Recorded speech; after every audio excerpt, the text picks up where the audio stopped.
یعقوب علیہ السلام کا نام بھول گیا، یعقوب علیہ السلام کا نام بھول گیا تو میں نے کہا میں وہ کہتی ہوں جو یوسف کے باپ نے کہا تھا، انما اشکو بثی وحزنی الی اللہ، میرے گلے میرے اللہ کے سامنے، میرے شکوے میرے اللہ کے سامنے، میرا غم میرے اللہ کے سامنے، مجھے پتا ہے میں پاک ہوں، وہ چاہے گا تو میری گواہی دے دے گا۔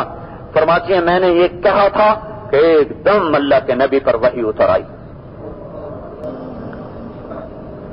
اور ابو بکر کا رنگ پیلا زرد ہو گیا، ام رومان کا رنگ پیلا زرد ہو گیا رضی اللہ عنہما۔ کیوں پیلا زرد ہو گیا؟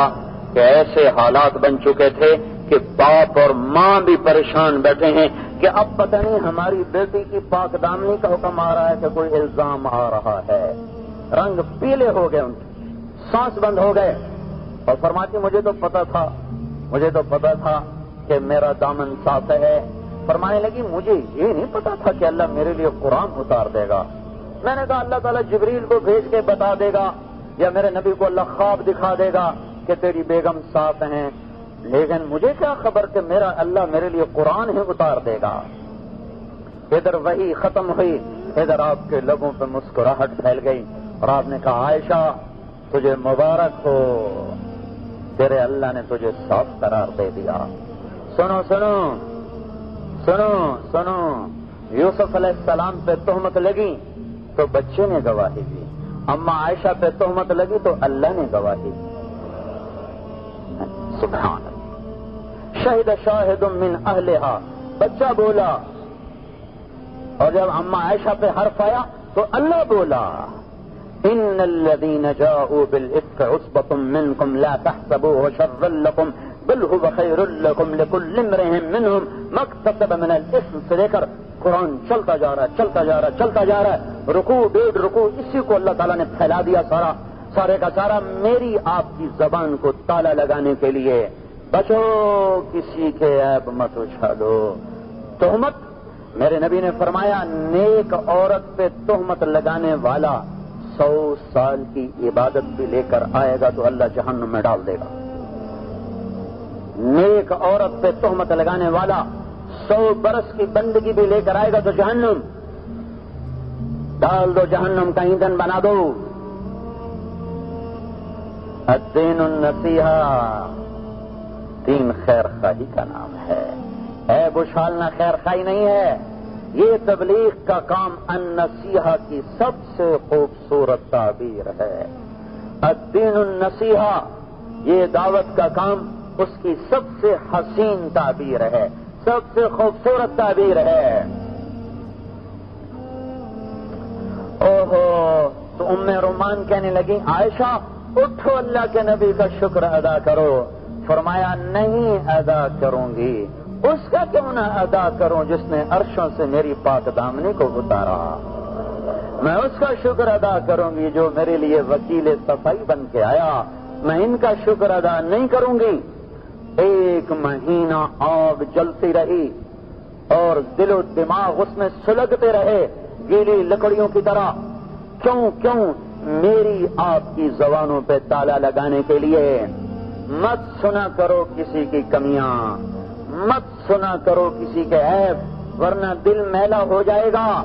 محبوب مصطفیٰ صلی اللہ علیہ وسلم جیسی ہستی، سب سے پیاری محبوب بیوی کی 1 مہینہ سن آپ کا دل بھی بھر گیا۔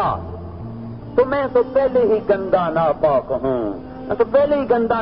ہوں، کسی کی خوبی ضرور سنو، کمی نہ سننا، کسی کی خوبی ضرور بیان کرو، کمی نہ بیان کرنا۔ تو اللہ تعالیٰ نے اس امت کو وہ دین دیا، الدین النصیحہ۔ یہ عجیب لفظ ہے، الدین النصیحہ، الدین نصیحۃ، نہیں، الدین اس پر بھی الف لام، نصیحہ اس پر بھی الف لام، دونوں کا وزن برابر ہے۔ تم درزی ہو، سب کے سب درزی ہو، تمہارے ہاتھ میں کینچی ہے کہ تم کپڑے کی جو گندی قطریں کاٹ کے پھینک دیتے ہو، انسانیت میں جو گندے کام ہیں ان کو کاٹ کے تم پھینک دیتے ہو، جو صاف ستھرا کپڑا ہے تم اس کا لباس بناتے ہو، تم ان کو تقوی کا لباس پہناتے ہو، توکل کا لباس پہناتے ہو، بندگی کا لباس پہناتے ہو، زندگی کا قرینہ سمجھاتے ہو، تم ان کے لیے سب سے بڑے خیر خواہ ہو۔ اب نصیحت خیر خواہی کے معنی میں آ گیا کہ جس نے مجھے ننگے پن سے کپڑا پہنا دیا، جس نے مجھے کفر سے اسلام میں داخل کر دیا، جس نے مجھے میرے رب کا پتہ بتا دیا، جس نے مجھے جنت اور جہنم کی راہ دکھا دی، جس نے مجھے ماں باپ کا مقام سمجھا دیا، اس سے بڑا میرا خیر خواہ کون ہوگا؟ اور اس سے بڑا مجھے حسین بنانے والا کون ہوگا؟ کپڑے کا حسن تو تھوڑی دیر کا ہوتا ہے، میلا ہو جاتا ہے اتار دیتے ہیں۔ صفات کا حسن ابدی ہوتا ہے، موت تک ہوتا ہے، موت کے بعد بھی ہوتا ہے۔ یہ امت بہت بڑے منصب پر کھڑی ہوئی ہے، بہت بڑی ذمہ داری پر کھڑی ہوئی ہے، بہت عظیم الشان مرتبے پر کھڑی ہوئی ہے۔ هو اجتباکم، تمہارے رب نے، میرے رب نے، ہمارے رب نے ہمیں چن لیا ہے۔ آدم علیہ السلام کی نسل میں سے ہمیں چھانٹا گیا ہے، ہمیں چنا گیا ہے۔ ہمارے ذمے ساری دنیا کے انسانوں کو تقوی کا لباس پہنانا، ایمان کا لباس پہنانا، بندگی کا لباس پہنانا، سخاوت کا لباس پہنانا، صفات طیبہ کی طرف ان کو متوجہ کرنا، اس سے خوبصورت کام اور کوئی نہیں ہے۔ یہ انسانیت کو ایمان کا لباس پہناتا ہے۔ وَلِبَاسُ التَّقْوَى ذَلِكَ خَيْرٌ، ہاں سب سے خوبصورت لباس تقوی ہے، سب سے خوبصورت لباس تقوی ہے، سب سے بڑا حسن تقوی ہے۔ یہ امت ساری دنیا کے انسانوں کے لیے درزی بن کر آئی ہے۔ کینچی ان کے ہاتھ میں ہے، کفر کو کاٹتے جاتے ہیں، شرک کو کاٹتے جاتے ہیں، زنا کو کاٹتے جاتے ہیں، جوئے کو کاٹتے جاتے ہیں، سود کو کاٹتے جاتے ہیں، ماں باپ کی نافرمانی کو کاٹتے جاتے ہیں، پھر سوئی لیتے ہیں اور دھاگا لیتے ہیں اور تقوی کا لباس سیتے ہیں، توکل کا لباس سیتے ہیں، اور دیانت کا لباس سیتے ہیں، لیاقت کا لباس سیتے ہیں، اور راتوں کو اٹھ اٹھ کے آنسو بہانے کا خوبصورت یہ جوڑا سیتے ہیں، اور پھر انسانیت کو پہنا کر کہتے ہیں پیسے تم سے نہیں لینے، اللہ سے لوں گا۔ درجے تو کہتا ہے جی پیسے تو دے جاؤ صاحب جی، پیسے تو دے جاؤ، اور جب ان کی باری آتی ہے تو یہ کہتے ہیں ہم اللہ سے لیں گے، ہم اللہ سے لیں گے۔ لا نريد منكم جزاء ولا شكورا، ہمیں تم سے کچھ نہیں چاہیے، کیا چاہتے ہو؟ انا نخاف من ربنا يوما عبوسا قمطريرا، ہمیں قیامت کے دن کا ڈر ہے، ہم اس دن کے عذاب سے بچنا چاہتے ہیں، تو سنو اپنے رب کی خوشخبری۔ فوقاهم الله شر ذلك اليوم ولقاهم نضرة وسرورا، تو تمہیں مبارک ہو، تمہارا رب تمہیں خوشخبری دینے آ گیا کہ پھر تمہارا رب تمہیں اس دن کی سختی سے بچائے گا، تمہارے اندر میں سرور بھرے گا، چہرے پر حسن کا میک اپ کرے گا، ظاہر کو حسین بنائے گا، باطن کو خوش کرے گا، اندر بھی خوشی باہر بھی خوشی۔ وَجَزَاهُمْ بِمَا صَبَرُوا جَنَّةً وَحَرِيرًا، تمہارے لیے جنت کو بنا دیا، ریشم کو بنا دیا، متکئین فیہا علی الارائک، تختوں پہ بٹھا دیا، لا يرون فیہا شمسا ولا زمہریرا، گرمی ختم، سردی ختم، جاؤ موج کرو، مزے کرو، تمہارا صلہ اللہ دے گا، تمہارا بدلہ اللہ دے گا، کہ اس سے ماؤں کو فرما بردار اولاد مل جائے، حکومت کو دیانتدار افسر مل جائیں، تخت پر عادل حکمران آ جائیں، غریب خوددار ہو جائے، مالدار سخی ہو جائے، عورتیں حیا والی ہو جائیں، نوجوان پاک دامن ہو جائیں، اس سے بڑا دنیا میں خیر خواہی کا اور کیا کام ہوگا؟ مراکش میں جماعت گئی ہوئی تھی، تو دو نوجوان شراب پی رہے تھے، دو گشت میں تھے ساتھیوں نے کہا جو اس سے بات کریں، دوسرے نے کہا شراب پی رہے ہیں، پہلے نے کہا بات تو کرو، دونوں چلے گئے اس سے بات کرنے، ایک اٹھ کے چلا گیا جس کے ہاتھ میں شراب کی بوتل تھی، وہ بیٹھ کے سنتا رہا، پھر اس کے آنسو بہنا شروع ہو گئے، پھر وہ کہنے لگا تم کہاں ہو؟ انہوں نے کہا فلاں جگہ، کہ میں شام کو آ رہا ہوں۔ وہ شام کو آیا اور دونوں کو سر سے لے کر پاؤں تک چومتا گیا، تم میرے محسن، تم نے مجھے آگ سے بچا لیا، تم نے جہنم سے بچا لیا۔ ارے کیا ہوا کیا تمہیں بتاتا ہوں کیا ہوا۔ میں بہت بڑے آدمی کا بیٹا ہوں، میرا باپ مر چکا ہے، میں جائیداد کو لوٹا رہا ہوں، زنا میں، شراب میں، میں ایک گھر بیچنا چاہتا تھا، میری ماں کہتی تھی یہ گھر نہ بیچ، تیرے باپ کی نشانی ہے، میں کہتا تھا میں نے بیچنا ہے، وہ کہتی تھی نہ بیچ، میں نے اپنے دوست سے مشورہ کیا، انہوں نے کہا قتل کر دو پھر بیچ دیں گے۔ قتل کر دو پھر بھیج دیں گے۔ تو اب ہم دونوں بیٹھ کے شراب پی رہے تھے تاکہ جب نشہ چڑھ جائے تو پھر میں جا کے اپنی ماں کو قتل کر دوں۔ تم نہ آتے تو میری ماں میرے ہاتھوں قتل ہو گئی تھی۔ اس سے بڑی خیر خواہی کا اور کام کیا ہوگا؟ الدین النصیحہ، رب کی قسم اس حدیث کی تبلیغ سے زیادہ خوبصورت تعبیر اور کوئی نہیں ہے۔ اس دعوت کے مبارک کام سے زیادہ حسین اس کی کوئی تعبیر نہیں ہے۔ اپنی زندگیوں کو کھپانا ہے تو اس مبارک کام پہ کھپاؤ لگاؤ، دنیا میں بھی اللہ چمکائے گا، آخرت میں بھی چمکائے گا، ماں باپ کے لیے بھی راحت بنو گے، کائنات اور انسانیت کے بھی راحت بنو گے۔ حضرت علی سے پوچھا گیا آپ کا بیٹا حسن کیسا ہے؟ آپ نے فرمایا دن میں چلتا ہوں تو میرے آگے چلتا ہے، تو کوئی چھپا دشمن وار کرے تو مجھ پہ آئے، میرے باپ پہ نہ آئے۔ جب رات میں چلتا ہوں تو میرے آگے چلتا ہے، کوئی چھپا دشمن وار کرے تو مجھ پہ ہو، ابا پہ نہ ہو۔ جب دن ہوتا ہے تو میرے پیچھے چلتا ہے کہ کوئی پیچھے سے وار کرے تو میرے اوپر ہو، میرے باپ پہ نہ ہو۔ کہ دن میں تو آگے میں خود دیکھتا ہوں، رات کے اندھیرے میں آگے ہو جاتا ہے، دن کے اجالے میں پیچھے ہو جاتا ہے۔ جس گھر میں بیٹھتا ہوں اس کی چھت پہ نہیں چڑھتا کہ باپ کے اوپر نہ ہو جاؤں۔ میرے ساتھ کھانا کھانے بیٹھتا ہے تو جب میرا ہاتھ سالن کی طرف چلتا ہے تو اپنا ہاتھ کھینچ لیتا ہے کہ پتہ نہیں کون سی بوٹی میرے باپ کو پسند ہے، کہیں وہ میں نہ اٹھا لوں۔ جب میرا ہاتھ روٹی کو چلتا ہے وہ اپنا ہاتھ کھینچ لیتا ہے کہ پتہ نہیں کون سا نوالا میرے ابا کو پسند ہو، پہلے وہ اٹھائے پھر میں اٹھاؤں گا۔ جب باپ کو ایسی اولاد ملے گی، جب ماؤں کو ایسے فرزند ملیں گے، آپ جنت میں تشریف لے گئے، آپ نے جنت میں تلاوت کی آواز سنی، آپ نے کہا یہ کون تلاوت کر رہا ہے؟ کہا جی نعمان بن حارثہ کر رہے ہیں۔ آپ نے کہا نعمان بن حارثہ مدینے میں بیٹھا ہوا ہے تو آواز جنت میں کیوں جا رہی ہے؟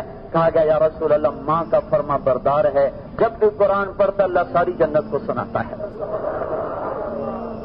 وہ ماں کے کیسے فرما بردار تھے؟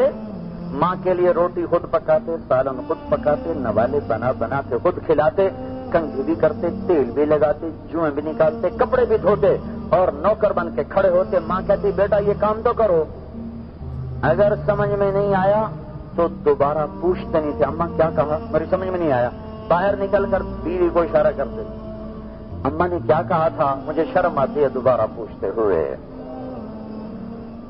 جب ماؤں کو ایسی اولاد ملے گی اور باپ کو ایسے بیٹے ملیں گے۔ ایک صحابی ہے یا رسول اللہ میں نے ماں کو کندھے پہ بیٹھا کے حج کرایا، میں نے ماں کا حق ادا کر دیا؟ آپ نے کہا ایک گھونٹ دودھ کا بھی حق ادا نہیں کیا، ایک گھونٹ دودھ کا بھی حق ادا نہیں کیا۔ اور جب لاہور کی مائیں تڑپ رہی ہوں اور اولاد کو گانے سے ہی فرصت نہ ہو،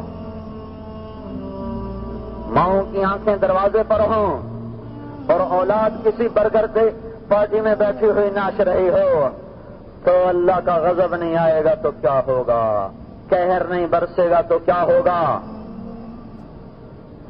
الدین النصیحہ، اللہ کی قسم اس سے خوبصورت، اس سے اعلیٰ، اس سے حسین کوئی اس کی تعبیر نہیں ہے کہ بے غرض ہو کر لوگوں کے پیچھے پھرو اور ان کو اللہ سے بھی جوڑ دو، بندوں سے بھی جوڑ دو۔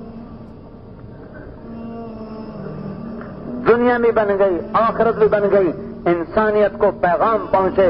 ساری دنیا کے 4 ارب انسان ہیں، انہیں کچھ پتہ نہیں مجھے کس نے بنایا، مجھے کیوں بنایا۔ تو یہ پیغام پہنچانا ہمارے ذمہ ہے کہ ہم ان کو جا کے بتائیں کہ آؤ ہم تمہیں بتاتے ہیں کہ تم دنیا میں کیوں آئے ہو۔ تو یہ تبلیغ الدین ہے، الدین۔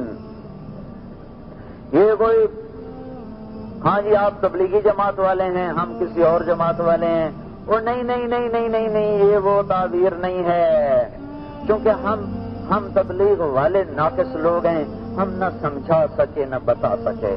کوئی اہل لوگ ہوتے لوگوں کو بتاتے سمجھاتے، ہم تو ہیں وہ ناقص، تعبیر بھی، عمل بھی ناقص، تعبیر بھی ناقص، ورنہ 1.25 لاکھ نبیوں کی تاریخ اس کام کے ساتھ جڑی ہوئی ہے، اور محمد مصطفیٰ صلی اللہ علیہ وسلم کی 23 سالہ روشن زندگی اسی مبارک کام کے ساتھ جڑی ہوئی ہے۔ خلت الديار فصدت غير مسود ومن الشقاء تفردي بالسدد. دنیا سرداروں سے خالی ہو گئی، غلام سردار بن گئے. انسانوں کی ہلاکت کے لیے اتنا ہی کافی ہے کہ غلام سردار بن گئے. اللہ تعالیٰ اہل کھڑے کر دے. ہم تو اللہ سے روتے رہتے ہیں، یا اللہ اہل کھڑے کر دے، ہمیں بھی محروم نہ فرما، اور اسلام کے اہل کھڑے کر دے جو لوگوں کو تجھ سے بھی جوڑ دیں، بندوں سے بھی جوڑ دیں. ہمیں تو ہم اپنے عیبوں نے ہمیں اپنی ذات سے شرمندہ کیا ہوا ہے. لیکن میرے بھائیوں ہمارے ذمے ہے، چاہے آتا ہے پھر بھی کرنا ہے، نہیں آتا پھر بھی کرنا ہے. کہ نہ کرنا ایک جرم ہے اور کرنا ہزاروں جرم ہیں، لیکن یہ ایک جرم معاف نہیں ہوگا اور یہ ہزاروں جرم معاف ہو جائیں گے. یا اللہ مجھے آتا نہیں تھا، میں کیا کرتا، تو نے کہا تھا کرو، میں نے کرنا تو ہے، مجھے آتا نہیں. حضرت مولانا طارق جمیل صاحب ابراہیم مسجد لاہور میں بیان فرما رہے تھے. تاریخ 3/3/2006. موضوع نبی کریم صلی اللہ علیہ وآلہ وسلم کی شان اور امت کا غم. کیسٹ اور سیڈیز ملنے کا پتہ: Madani recording company, Fatima plaza, دکان number 3، block number 7، federal B area, نز تبلیغی مرکز مدنی مسجد کراچی. Phone number 633330. میں اور آپ لوگوں کو کام سمجھائیں گے. جو سمجھا تھا وہ رو رہا ہے کہ میں 1/100 سمجھ پایا ہوں، 1/100 سمجھا پایا ہوں. 1/100 تم سمجھ پائے ہو. یہ 1/100 ایک فرضی تقسیم ہے، صرف تواضع پیدا کرنے کے لیے. وہ سمجھے تھے اور اللہ نے سمجھایا تھا، ان پر اللہ نے کھولا تھا اور ان پر کھولا تھا. ہمیں ماسٹر پنے سے بچانے کے لیے کہا. ماسٹر بن کے نہ کھڑے ہو جانا، ٹیچر نہ بن جانا، طالب علم رہنا. مرتے دم تک سیکھنے کی نیت سے چلو گے، اللہ پار لگا دے گا. جو ہی سکھانے والے بنو گے، امتحان ٹائٹ ہو جائے گا. اللہ کی طرف بلاؤ، اللہ کے رسول کی طرف بلاؤ، جنت کی طرف بلاؤ، نماز کی طرف بلاؤ. سکھانے کا جذبہ نکال دو، سیکھنے کا جذبہ پیدا کرو. بھائی میں ان پڑھ ہوں، میں نے سیکھنا ہے. میں جاہل ہوں، میں نے سیکھنا ہے. میں 4 مہینے لگانے کے بعد اس قابل ہوں کہ کسی کو کہاں بھائی اب میں تمہیں کام سمجھاتا ہوں. نوجوان اس کو کام سمجھاؤ، کام کی بات کرو. آپ نے تو کام کی بات ہی نہیں کی. یہ کیا چکر ہو گیا بھائی؟ یہ کیا نادانی کے جملے ہیں؟ او بھائی ان پڑھ بن جاؤ، ان پڑھ، اللہ جان بچائے گا. میں 1996 میں مولانا سعید خان صاحب کے ساتھ تھا، ان کے مکان پہ بیٹھا. ایک عرب آیا کہ میری گاڑی ورک شاپ میں ہے تو میرے ساتھ چلو، وہ تم چلا لینا اور ہم کٹھے واپس آ جاتے ہیں. میں نے کہا میں نے یہ لیفٹ ہینڈ کبھی چلائی نہیں، کہیں کوئی ٹکر نہ ہو جائے. کہنے کا ایک ہی بات ہے، رائٹ لیفٹ کچھ نہیں ہوتا، چلو. میں نے کہا چلو بھائی. اب وہاں سے ہم گئے مولانا کے گھر سے 2-3 کلومیٹر ادھر ورک شاپ تھی، وہاں سے ہم نے گاڑی نکالی، وہ آگے میں پیچھے. تو وہی ہوا، مجھے پہلی دفعہ میں چلا رہا ہوں، ویسے ہی جھانکا تھا، جھجک تھی یار، پتہ نہیں کچھ ہو نہ جائے. وہ قدرتی ایک بدو جو تھا نا، وہ گاڑی زیادہ ہی آگے لے آیا کراس کرنے کے لیے. اس نے بریک لگا لی اور میں ادھر بیٹھا، مجھے بھی اندازہ نہیں ہوا، ہلکی سی ٹھک ہوئی. مجھے اندازہ نہیں ہوا کیا ہوا. میری گاڑی کا کونا اس کے بمپر کو لگا، اس کا سارا بمپر پھنس کے میری گاڑی کے ساتھ چل پڑا. تھوڑی دیر کے بعد مجھے کھڑ کھڑ کھڑ کی آواز آئی. میں نے کہا پتہ نہیں کیا چکر ہے، کیا ہو رہا ہے. لیکن اتنے میں وہ بدو پیچھے سے گاڑی بھگا کر سامنے آ کر اس نے بریک لگائی اور غصے سے جو نکلا، میں نے کہا اوہو کچھ ہو گیا. میں کہا بھائی اب جاہل بن جاؤ، سارا عربی پنا ختم. اگر تم نے عربی کا زور دکھایا تو سیدھی جیل ہے. تو میرے پاس آیا، میں نے کہا انزل، نیچے اترو. میں کہا حاجی پاکستان. کہنے لگا انزل. میں کہا حاجی پاکستان. میں کہا میں نے کوئی پتہ نہیں، پنجابی ڈگا، حاجی پاکستان. وہ غصے میں ایک ہی حاجی پاکستان. اتنا میں نے اس کو دہرایا تو اس کو رحم آ کے کہنے لگا اچھا جاؤ. اور بھائی پڑھے لکھے نہ بنو، ان پڑھ بنو. یہ عجیب فضا بن گئی ہے. کوئی ان پڑھ بن کے چلو، اللہ سمجھاتا جائے گا، پڑھاتا جائے گا. جس دن یہ جذبے بن گئے کہ ہم سمجھے ہوئے ہیں، اسی دن اللہ علم کا دروازہ بند کر دے گا، جہالت کے در کھل جائیں گے. ہمارے ذمے لوگوں کے پیچھے پھرنا، منت کرنا، خوشامد کرنا، تیار تو میرا اللہ ہی کرتا ہے، میں کسی کی کیا تشکیل کر سکتا ہوں؟ ہمارے بہت سے بھائی اور سب بیان تو کیا، تشکیل نہیں کی۔ میں کسی کے دل کا مالک ہوں، میں کسی کو کھڑا کر سکتا ہوں، میں کان تک تو آواز پہنچا سکتا ہوں، وہ بھی میرا اللہ ہی توفیق دے رہا ہے، میں کسی کے دل پہ حکمرانی کا دعویٰ کیسے کروں؟ تشکیل خالصتاً میرے اللہ کا کام ہے، میں اتنا ہی کر سکتا ہوں جو میری بساط میں ہے کہہ دوں، پھر میں نے ہاں بھائی اٹھو بھائی بولو بھائی، لیکن میں اٹھا تو نہیں سکتا کسی کو۔ تشکیل خالصتاً میرے اللہ کا کام ہے، نہ ہو میں روؤں، نہ لوگ تیار ہوں میں پریشان ہوں، بلکہ سب سے پہلے جو میں متاثر بھی ہوا، وہ 3 دن کے لیے مجھے لے گیا نا میرا دوست، تو وہ جو میں متاثر ہوا اسی بات سے ہوا کہ وہ ایک گاؤں میں ہم گئے تو وہ جماعت نہیں نکلی، لوگ نہیں نکلے، تو پروفیسر عبد الرحمان صاحب تھے امیر ملتان والے، وہ کہنے کہ چلو بھائی سارے جاؤ روو، سب اللہ کے سامنے روو۔ اور میں کہ یہ کون سی رونے کی بات؟ میں تو نیا آدمی تھا، میں کہ امیر روو، یہ کوئی رومن کی گل؟ وہ جو 2-4 بوڑھے تھے انہوں نے مسجد میں رونا شروع کر دیا، جو کوئی 2-4 5-7 نوجوان تھے وہ باہر چلے گئے، اب وہ رو رہے، میں پریشان پہ روئی کیوں جاندے؟ تو میرا دل پسی جا کہ یار یہ ایویں روئی جاندے، لوگوں کی ہدایت کے لیے رو رہے ہیں۔ یہ تاثر دل پہ آیا کہ یار یہ تو بڑے عظیم لوگ ہیں جو اوروں کی ہدایت کے لیے رو رہے ہیں، تو اتنا تو میرے ذمہ ہے، اب میں کسی کو اٹھا دوں یہ میرے بس میں نہیں ہے، یہ میرے بس میں نہیں ہے۔ کتنی نظر کامل تھی میرے نبی کی، 13 برس میں 250 آدمی تشکیل ہوئے، 13 سال میں 250 مسلمان ٹوٹل، 13 سال کی صرف گشت نہیں تھا، تعلیم نہیں تھی، سروزہ نہیں تھا، چلہ نہیں تھا، 3 چلے نہیں تھے۔ ان لک فی النہار سبحا طویلا، اللہ نے تبلیغ کے کام کو بڑی خوبصورت تشبیہ دی ہے قرآن میں، اللہ نے تبلیغ کے کام کو تیرنے سے تعبیر کیا ہے۔ تبلیغ کا کام کیا ہے؟ اے میرے نبی تجھے دن میں تیرنا ہے تو رات کو مجھ سے باتیں کر لیا کر۔ ہیں مکے میں کون سا پانی جہاں تیرنا ہے؟ یہ تیرنے میں بڑا خوبصورت مطلب ہے، چلنے والا بیٹھ جائے کوئی حرج نہیں، 2 گھنٹے بعد پہنچ جائے گا، لیکن تیرنے والا اگر بیٹھنے کی نیت کرے تو پھر کہاں جائے گا؟ تیرنے والا بیٹھ نہیں سکتا، تیرنے والا کھڑا نہیں ہو سکتا، تیرنے والا سست نہیں ہو سکتا جب تک کنارے کو نہ چھو لے، اس کے لیے عمل مسلسل ہے، جہد مسلسل ہے، اور پوری طاقت کے ساتھ پانی کا سینہ چیرنا ہے، ورنہ بے رحم موجوں سے بہا کے لے جائیں گی۔ یہ میرا اللہ کہہ رہے میرے نبی تیرے لیے کوئی چین نہیں، کوئی آرام نہیں، تو بس چلتا چل، چلتا چل، چلتا چل، کبھی عرش پر، کبھی فرش پر، کبھی در بدر، کبھی ان کے گھر، غم عاشقی تیرا شکریہ میں کہاں کہاں سے گزر گیا۔ تیرے لیے آرام نہیں ہے، چل چل چل۔ کب آرام ہے؟ حتی یأتیک الیقین، جب میرا فرشتہ تجھے لینے آئے گا وہ تیرے آرام کا دن ہوگا۔ یہ سروزہ چلہ 4 مہینے یہ تو ایک ترتیب ہے، نہ کہ کام، یہ ترتیب ہے، ایک تنظیم ہے۔ تبلیغ کا کام کیا ہے؟ سبحن، تیرنا، اور کتنا؟ طویلا، لمبا تیرنا، لمبا تیرنا ہے۔ وہ لمبا کب تک ہے؟ موت تک۔ اس لیے جب آپ کے موت کا وقت آیا تو حضرت فاطمہ رونے لگیں، ہائے میرے باپ کے دکھ درد، تو میرے نبی نے کہا بیٹی آج تیرے باپ کے دکھ کا آخری دن ہے، آج کے بعد تیرا باپ کوئی دکھ نہ دیکھے گا۔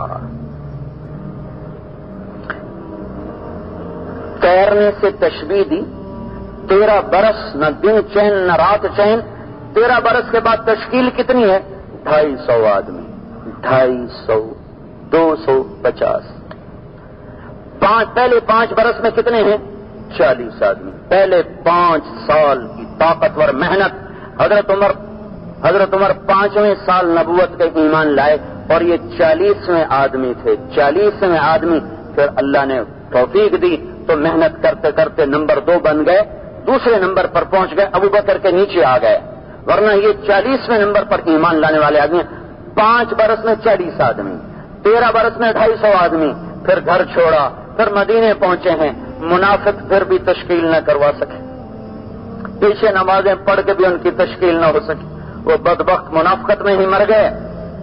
تو میرے بھائیوں، کوڑو، درد، غم، فکر کی ساری ادائیں اختیار کرو، دل تو اللہ کے ہاتھ میں، تو اللہ پھیرے گا۔ ہدایت تو آسمان والے کا نظام ہے۔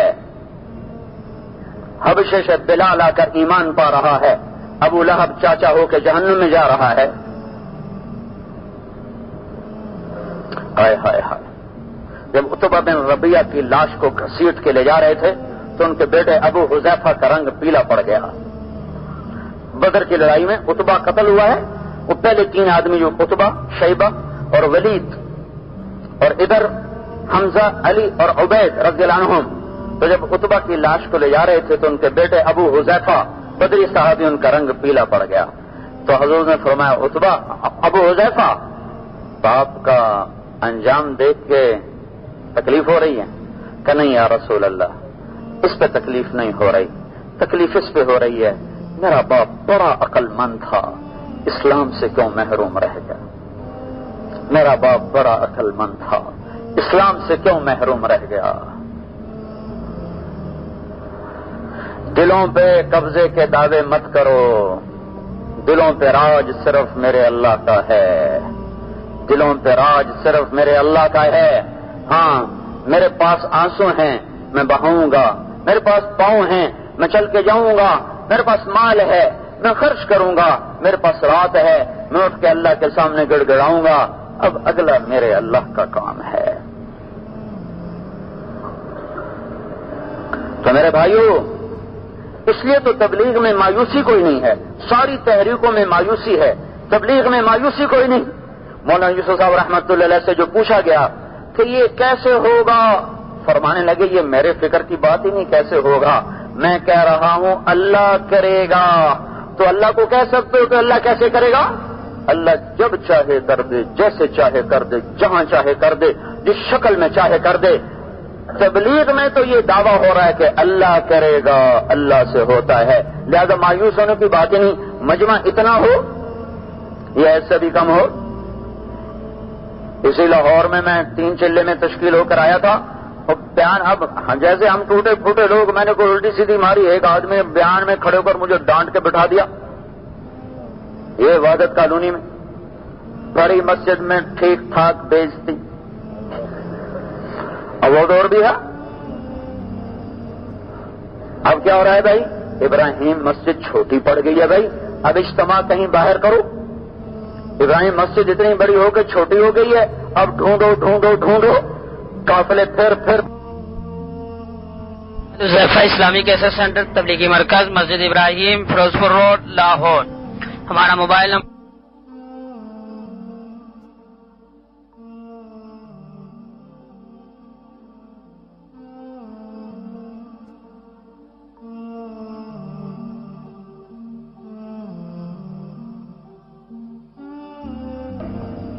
اللہ نے لوگوں کا رجوع کر دیا۔ تو میرے بھائیوں، اللہ تعالیٰ لانے والا ہے ہدایت کا نظام، اور تم نیت کرو، پچھلی پہ توبہ کرو، اگلی اللہ سے صلح کرو، اور اس الدین النصیحہ کے خیر خواہ بن کر ان کے پیچھے پھرو، کہ محسن بن کر قیامت کے دن اٹھائے جائیں گے، اور نبیوں کے ساتھ اللہ تعالیٰ حشر فرمائے گا۔ اور مولانا ایسا فرمایا کرتے تھے، پکارے جاؤ گے قیامت کے دن، پکارے جاؤ گے، کہاں ہیں وہ جنہوں نے آخری دور میں میرا پیغام لوگوں کو سنایا تھا؟ آگے آ جاؤ، آگے آ جاؤ۔ اللہ کا رسول بھی تمہارا استقبال کرے گا، اور اللہ تعالیٰ بھی اپنی رحمت کی چادر میں چھپا لے گا، اور جنت الفردوس کو منہ سامنے پیش کرے گا۔ کر لو، موت تک کا وقت ہے، موت تک کا وقت ہے، لوگوں کی جانیں لگ رہی ہیں، کھپ رہی ہیں، ضرورت کا کماؤ، سوال سے بچنے کے لیے، سوال سے بچنے کے لیے۔ ہماری تو کمائی بھی بندگی ہے. من امسا کالم بعمل یدہ امسا مغفورا لہو. سنا رہا ہوں، جو صبح سے شام تک بچوں کو حلال کھلانے میں کمائی میں تھک تھک کے گھر لوٹا، اس کے اس دن کے سارے گناہ معاف. اللہ تعالیٰ نے ہمارے بڑے کام آسان کر دیے ہیں. ہماری قیمت زیادہ لگا دی اللہ تعالیٰ نے کہ ہمیں منصب اتنا ہماری دنیا کے انسانوں کے ہدایت کا غم کھا کر بر اعظموں کے پیچھے پھرنا، انسانوں کے پیچھے پھرنا، ساری کائنات کو اللہ کی طرف بلانا اور ان سے کچھ بھی نہ چاہنا. یہی تو نبیوں کی شان تھی. وہ ناصح تھے. ہمارا دین نصیحہ ہے. یہ ایک ہی پٹی ہے، یہ ایک ہی راستہ ہے، یہ ایک ہی کام ہے، ایک ہی منصب ہے، ایک ہی تمغہ ہے جو اللہ تعالیٰ نے نبیوں کو ختم فرما کر اس امت کو عطا کیا، اور اس امت کو خیر امتن کا لقب دیا، امتن وسطا کا لقب دیا، مجتبا کا لقب دیا، شہداء کا لقب دیا. آپ کو پتا ہے 4 پھولوں والا فل جرنیل ہوتا ہے، جس کے 4 پھول لگے ہوں وہ فل جرنیل ہوتا ہے. ایک دن مجھے ایسے خیال آیا اللہ نے ہمیں بھی تو 4 پھول لگائیں، 4 پھول لگائیں. خیر امتن ایک پھول، اجتباکم دوسرا پھول، امتن وسطا تیسرا پھول، لتکونوا شہداء چوتھا پھول. 4 پھول لگا کے فل جنرل بنا، جرنیل فل جنرل. اور یہ جنرل تو ریٹائر ہو جاتے، ہم ریٹائر ہی تو نہیں ہوتے. یہ تو 60 سال کے بعد چلو جو چھٹی. اب جرنیل صاحب پھر رہے ہیں پنڈی میں، جاؤ دیکھو ختم ہی نہیں ہوتے، کنو سنگترے کی طرح پڑے ہوئے ریٹائر پھرتے ہیں خار میر کوئی پوچھتا نہیں، اس عاشقی میں عزت سادات بھی گئی. اور ہم ریٹائر ہی نہیں ہوتے. اور مزے کی بتاؤں، جب دنیا میں لوگ کام کارکردگی تھوڑی ہو جاتی ہے تو حکومت کہتی نکال دو. ریٹائر کا مطلب ہوتا ہے نکال دو، باعزت دفع ہو جاؤ. مطلب ہے باعزت طور پر آپ دفع ہو جائیں. اب ہمیں آپ کی ضرورت نہیں، جتنا ارق ہم نے آپ سے نکالنا تھا نکال لیا، اب جا تو ختم، نئے آ جاؤ.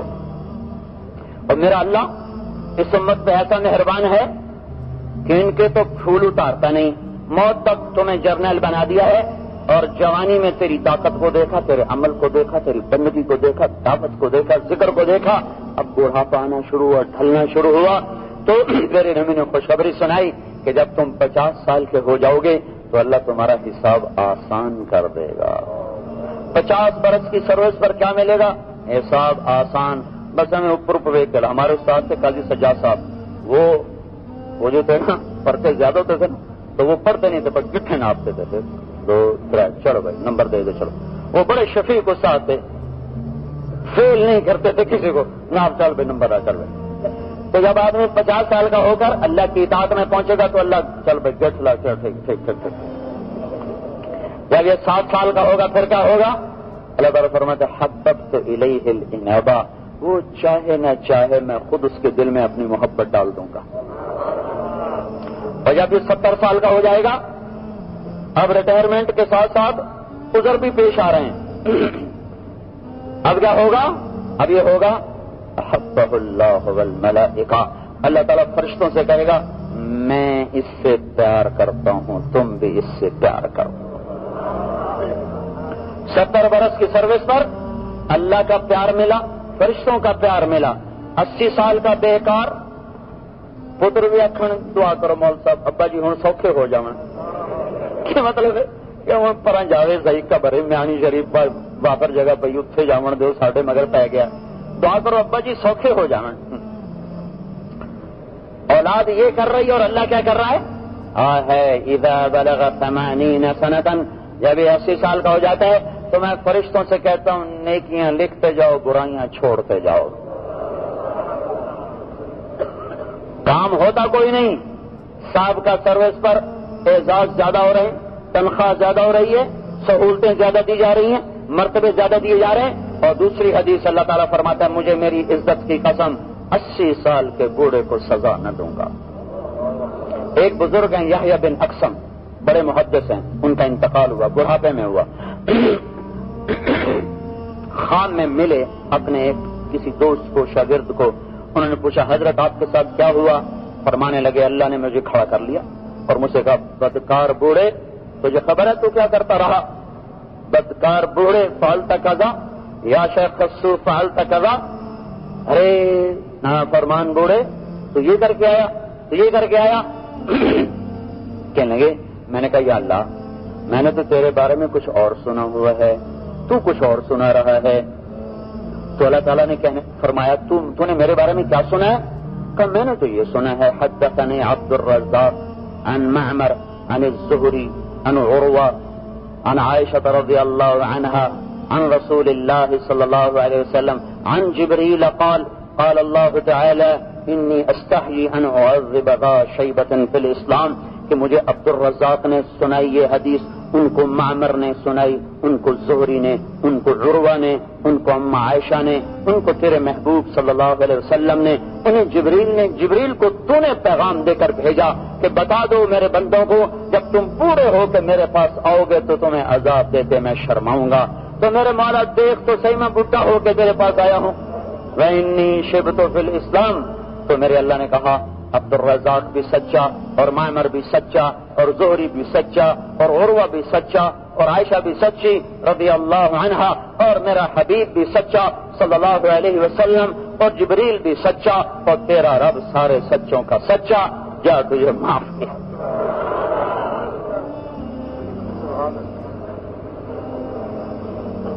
80 سال کا ہو گیا ہے اتنے اعزاز، اور اگر 90 سال کا ہو جائے تو پھر فرشتے کہتے ہیں یہ تو اللہ کا قیدی ہی بن گیا۔ اللہ تعالیٰ فرماتے ہیں اس کے اگلے بھی معاف کر دو، پچھلے بھی معاف کر دو، کھاتا صاف بھی کر دو، کلیئر کھاتا صاف بھائی۔ اب آئے گا یہ قیامت میں تو اللہ تعالیٰ فرمائے گا تیری سروس بڑی لمبی تھی، تو اپنے رشتہ داروں کے بارے میں جس کو بھی کہے گا نا تیری تو پھر اس کو جنت میں ڈال دوں گا۔ تو ہمیں یہ عزت ملی ہے اس مبارک کام کی وجہ سے، اس تبلیغ کے کام کی وجہ سے۔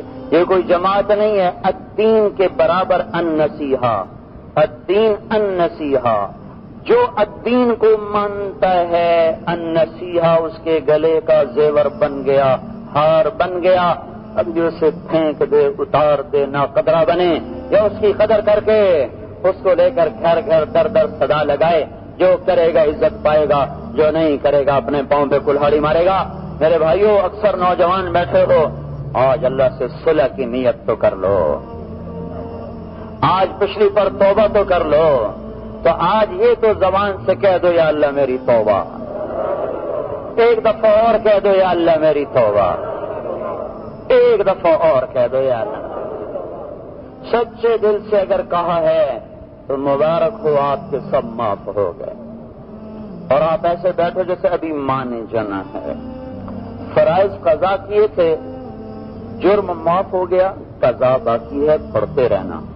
حقوق لوگوں کے ضائع کیے تھے، گناہ معاف ہو گیا، ادائیگی باقی ہے، ادا کرتے رہنا۔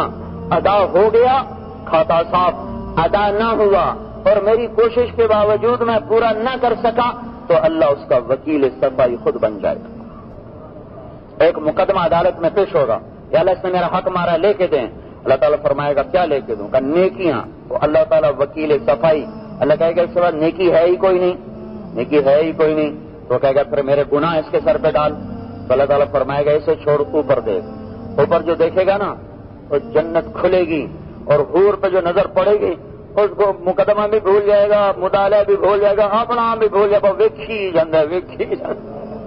ہاں بھائی کیا نظر آیا؟ کہ یا اللہ ادھر تو بڑے نظارے ہیں۔ یہ کس کی جنت ہے؟ کسی نبی کی ہے؟ کسی شہید کی ہے؟ کسی صدیق کی ہے؟ نہیں، اللہ تعالیٰ کہے گا نہیں ابھی تو خالی ہے، جو قیمت دے دے وہ لے لے گا۔ تو پوچھے گا یا اللہ اس کی قیمت کیا ہے؟ تو اللہ تعالیٰ فرمائیں گے بھائی کو معاف کر دینا۔ اب بول کیا کرتا ہے؟ کہے گا چل پھر معاف کر دینا، ہوں تو ہی دے دے۔ تو اللہ ان کا وکیل صفائی بن جائے گا۔ اور میں کہہ رہا ہوں اپنی توبہ کو سنبھالو، جیسے پیسہ سنبھالتے ہیں، جیسے اپنے کپڑے سنبھالتے ہیں، جیسے جائیداد سنبھالتے ہیں۔ اور ایک بات خوشخبری کی ہے، خود اللہ نہ کرے اگر ٹوٹ جائے تو پھر کر لینا، پھر ٹوٹ جائے پھر کر لینا، پھر ٹوٹ جائے پھر کر لینا۔ یہ کبھی نہ سوچنا کہ ایسی توبہ کا کیا فائدہ؟ میرا اللہ کہتا ہے تو جتنی دفعہ توڑ کے آئے گا میں اتنی دفعہ قبول کر لوں گا. مجھے دنیا کا بادشاہ نہ سمجھنا کہ 200 400 1000 بات کہ چل چل چل چل کوئی قبول نہیں. جب جس زمانے میں آئے گا میں کہوں گا آجا مجھے قبول ہے، آجا مجھے قبول ہے. تو بھائی سارے بھائی توبہ کرتے ہو نا؟ پکی توبہ ہے نا؟ آج کے بعد کوئی نافرمانی تو نہیں کرنی نا؟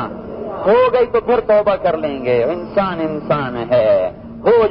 جب ہو جائے تو دلیر نہ ہونا، 2-4 آنسو بہا دینا. میرا اللہ ساری دھو دے کے صاف کر کے فائل پکڑا دے گا. مرتے دم تک یہ ندامت کے آنسو بہتے رہے تو میرا اللہ بڑا قدردان ہے، بڑا قدردان ہے، بڑا قدردان ہے. اب بھائیو توبہ کی تشکیل تو سب کی ہو گئی نا؟ سب نے پکی توبہ کر لی نا؟ اب بھائی اللہ کی راہوں میں بیرون ملک بھی پھرنا ہے، اندرون بھی پھرنا ہے. اس کے لیے سال کے بھی تقاضے ہیں، 7 ماہ کے بھی تقاضے ہیں، 4 مہینے کے بھی تقاضے ہیں. اب یہ لکھنے والے لکھیں گے تم اٹھ کے لکھاتے رہو، باقی بیٹھے رہو، اللہ کا ذکر کرتے رہو، اور نام دینے والے اپنے نام پیش کرو.